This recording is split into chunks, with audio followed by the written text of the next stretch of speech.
3-4 वर्ष हुँदा बाबाले छोडेर जानुभयो।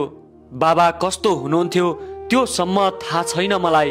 बाबा गुमाएको केही समयपछि आमाले दोस्रो विवाह गर्नुभयो। त्यो मलाई सपना जस्तो लाग्छ।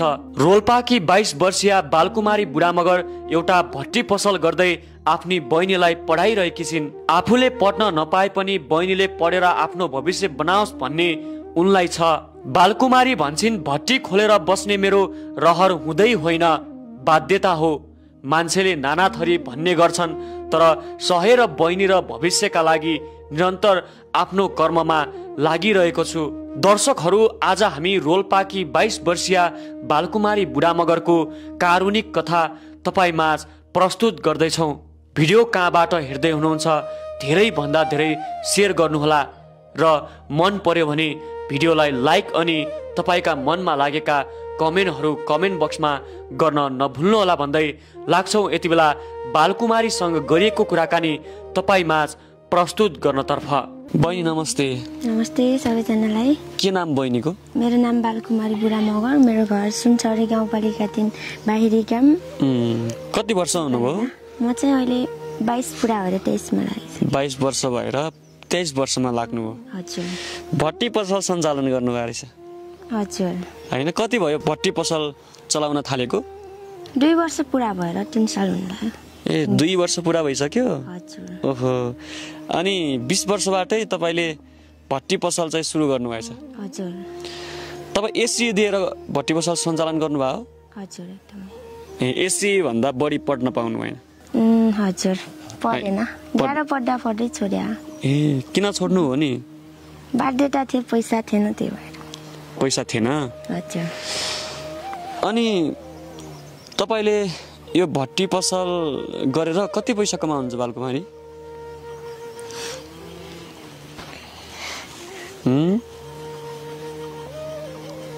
के भयो? किन रुनु भयो? बालकुमारी किन रुनु भयो भन्नु त?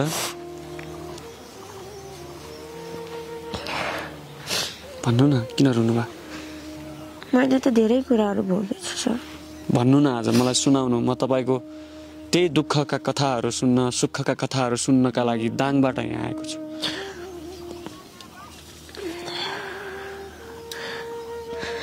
मलाई चाहिँ सानैमा बुवा गुमाउनुको पिर र म बुवा कस्तो हुनुहुन्थ्यो भनेर थाहै छैन। अनि त्यसपछि म 6-7 वर्षको हुँदा नै मम्मीले फेरि दोस्रो बिहे गरेर जानुभयो।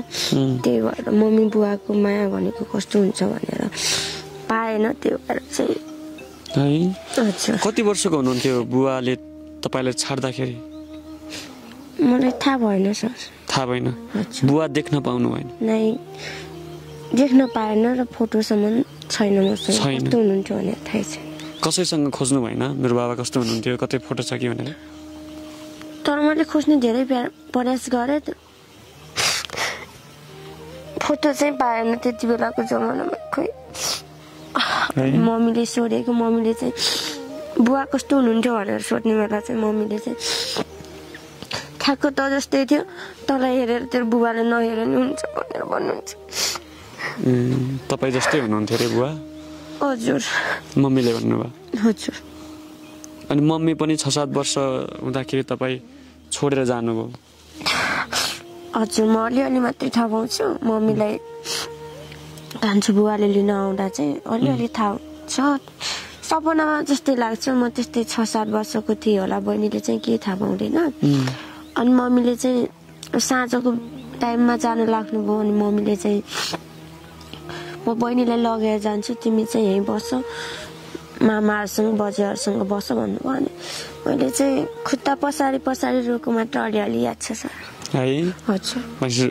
मम्मीलाई कान्छो बुवाले लग्दाखेरि होइन, तपाईँ आमालाई नजानु भन्दै खुट्टा पसारेर रोएको तपाईँलाई याद छ?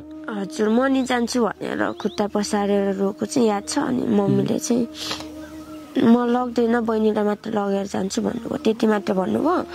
अनि मैले चाहिँ पछि नै लागेन, किनकि अब मम्मीसँग त गएला भोलि पर्छ अनि कान्छो बुवादेखि नि छोराछोरी होलान् अनि उनीहरूले नि कस्तो नराम्रो नजर देलान् मैले बरु मामा माउलोमै बसेर के गर्नुपर्छ भनेर यही बस्या भनेपछि मामाको घरमा बसेर हुर्किनु हो हजुर अब आमाले तपाईँलाई 5-7 वर्षको उमेरमा छोडेर गइसकेपछि तपाईँ मामाको घरमा हुर्किनु भयो कसरी हुर्किनु भयो बालकुमारी याद छ अलिअलि केही अब सानो हुँदाको चाहिँ याद छैन मैले थाहा पाउँदाखेरि चाहिँ याद छ धेरै दुःख कष्टहरू गर्दै गएँ अनि आफ्नो मम्मी बुवासँग बसेको जस्तो त कहाँ हुन्छ र होइन जति राम्रो गर्छु भने नि अब मामामा जोर्को नि छोराछोरी हुन्छन् उनीहरूलाई नि गर्नु पर्यो उनीहरूलाई अब मलाई गर्दा उनीहरूको छोराछोरीहरूले रिसखिस गर्छन् अनि त्यसपछि धेरै दुःखहरू पाएँ मामा माइजूले चाहिँ पसल गर्नुहुन्थ्यो अनि मैले चाहिँ बिहान नै उठेर चाहिँ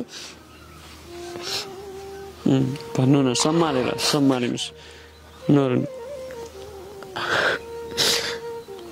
भन्नु कहिले घाँस काट्न जानु पर्थ्यो र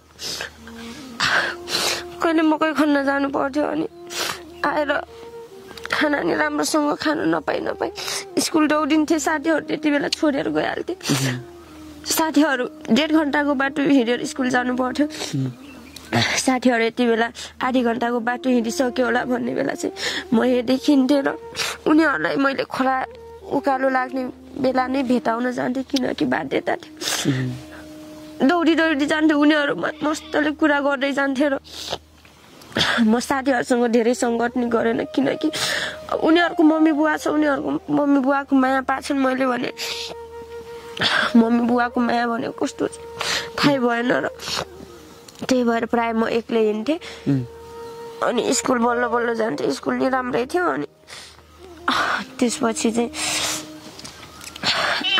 आठमा पढ्दा चाहिँ आठमा जाँदा चाहिँ ठ्याक्क लकडाउन भयो लकडाउनको बेला चाहिँ पछि नि पढ्यो अनि 9मा चाहिँ त्यस्तै 8मा नि राम्रै रिजल्ट आएको थियो अनि 9मा नि 1 महिना मात्र पढेर इक्जाम गएँ लकडाउनको कारणले कोरोनाको कारणले अनि 10मा नि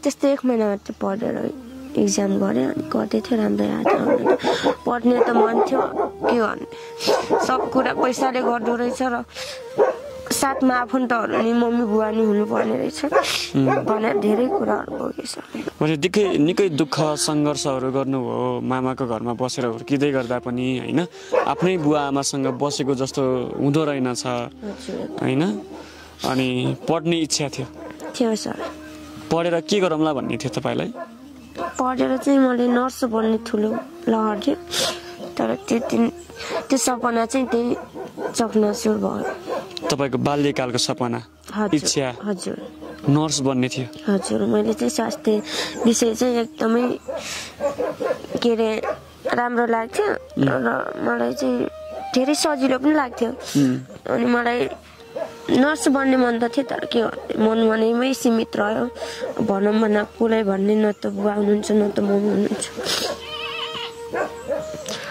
सपना चकनाचुर भयो हजुर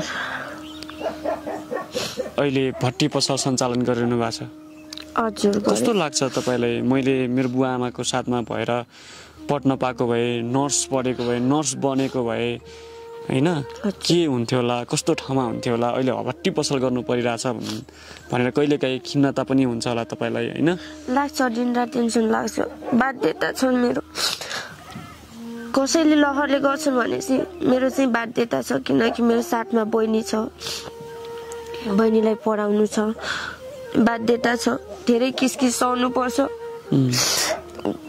अनि अलिअलि धेरै पैसा कमाउन थाल्यो भने गाउँ समाजमै त्यस्तो अब खुट्टा तान्दिने धेरै हुँदो रहेछन् के भन्छन् त्यही माथि मम्मी बुवाहरू हुनुहुन्न मम्मी बुवा नहुँदा चाहिँ धेरैले नराम्रो नजरले हेर्दो रहेछ हजुर तपाईँले त्यस्तो पनि गर्छन् हजुर के गर्छन् के भन्छन् भन्नु त के भन्नु अब मामाको घरमा बसेछ अनि मामाको घरमा बसेर मै हुँ भनेको छ भनेर नि धेरैले भनेको छ तर बाहिर मात्र खोल्न सकेको छैन त्यो मनमै राखेको छु मनमै सीमित गरेर राखेको छु साथमा मम्मी बुवा नभए पनि मैले के गर्छु, मैले हार खाँदिनँ। भट्टी पसल गरेर हुन्छ कि अरू के गरेर हुन्छ, मैले केही न केही त गर्छु। अनि बहिनी चाहिँ कति वर्षको हुनुहुन्छ, कतिमा पढ्दै हुनुहुन्छ? बहिनीले चाहिँ 8मा। अब चाहिँ पढाउने कि नै? मैले त पढाउँछु नै भन्छु, अब गाउँको स्कुल पनि त्यस्तै हो। अनि तलतिर पढाउनु हुन्छ, पैसा छैन, सब कुरा पैसाले हुन्छ। दाङ पठाउने प्लान थियो? हजुर, तलतिर पढाउने मन छ। बहिनीले त पढ्दैन भन्छ, तर मैले चाहिँ सकेसम्म पढाउँछु नै भन्छु। किनकि अब मैले त दुःख पाएँ, बहिनीले चाहिँ त्यस्तो दुःख नपाओस्, उसको भविष्य राम्रो होस् पछि गएर भन्ने लाग्छ। अनि बहिनीलाई सम्झाएर जसो कसरी हुन्छ पढाउँछु म है। हजुर। अनि बहिनी चाहिँ कति समयदेखि तपाईँसँग बसिरहनु भएको छ? मम्मीसँगै हुनुहुन्थ्यो नि त पहिला त, होइन? बहिनी चाहिँ मम्मीले दोस्रो बिहे गर्दा चाहिँ मम्मीले बोकेर लानु भयो। बहिनीलाई चाहिँ त्यो कुराहरू केही थाहा छैन। मैले नै अलिअलि सपनीमा जस्तो लाग्छ, केही थाहा छैन, अलिअलि मात्रै थाहा छ।